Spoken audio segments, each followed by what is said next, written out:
Joining me now from Casey, South Carolina, journal editor for Sons of Confederate Veterans, Paul Graham. All right, so what exactly are these legislators in South Carolina afraid of? Are they afraid of being labeled a racist, and that's why they want to tear down the flag? They're really in a lose-lose situation. If they don't do something, they are racist, and if they do something, then people like the Sons of Confederate Veterans and other people who reverence their forebears will be either worse or something other than racial hatred kind of hanging over the top of us here. Don't ever a good opportunity like this. It came on very fast after the tragedy at Charleston. I went there to the State House the Saturday after the massacre, and they conflated these two issues. The little mini Manson that wanted to start a race war. All of a sudden, that was read. The display of the Confederate flag or a Confederate flag at the Soldiers' Monument. There's a lot that goes into how and what it means, but the meaning is clear, and anybody who says otherwise is not being honest. Okay, let me ask you this, Paul. The Sons of Confederate Veterans, is that a racist organization? I don't know what that means. Do we advocate racial hatred? No, we don't.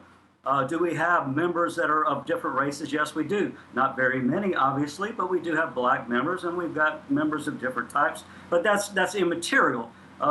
There is a policy, a written policy, groups that advocate racial hatred, being members of our organization, as well as people who just say that kind of the Sons of Confederate Veterans are about as harmless as far as. Okay, so your group then essentially exists to honor Americans who fought in the Civil War under the Confederate battle flag. So when you look at the Confederate battle flag, what do you see? Well, it doesn't really matter what I see, because when they moved the flag, I say moved, when they took the flag down off the dome in 2000, they took it down because the meaning was unclear. It was in a place of sovereignty, we were told, so it needed to be removed, and it was removed. It was placed at the Soldiers' Monument, a historically accurate flag at a historically significant place. If you want to know what the flag means, go over and read the monument is a memorial banner to South Carolina dead who answered the call, South Carolina, and gave all for her. Right, and that's what I see when I see the Confederate flag. I see 400,000 Americans, not Confederate soldiers. I see Americans who died in the bloodiest war this country has ever seen. And I think that, part of this process, I look at it as a great opportunity to re-educate people about the Civil War and the huge tragedy suffered on both sides of the Mason-Dixon line. Well, I think that no matter where the flag goes down, we win, because people already know that it's a farce to begin with. When you drill down into the Dukes of Hazzard, should I even have to say this out loud? When it comes to banning the Dukes of Hazzard, we are in some sort of real serious mess as far as what our priorities are and whatever else is going on. So you would agree with me then when I say that this is an attempt to whitewash American history and put it in some sort of dark corner that no one has to look at?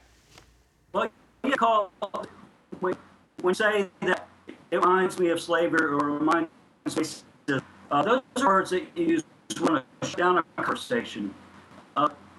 Coming together and get along with respect and mutual respect not be had.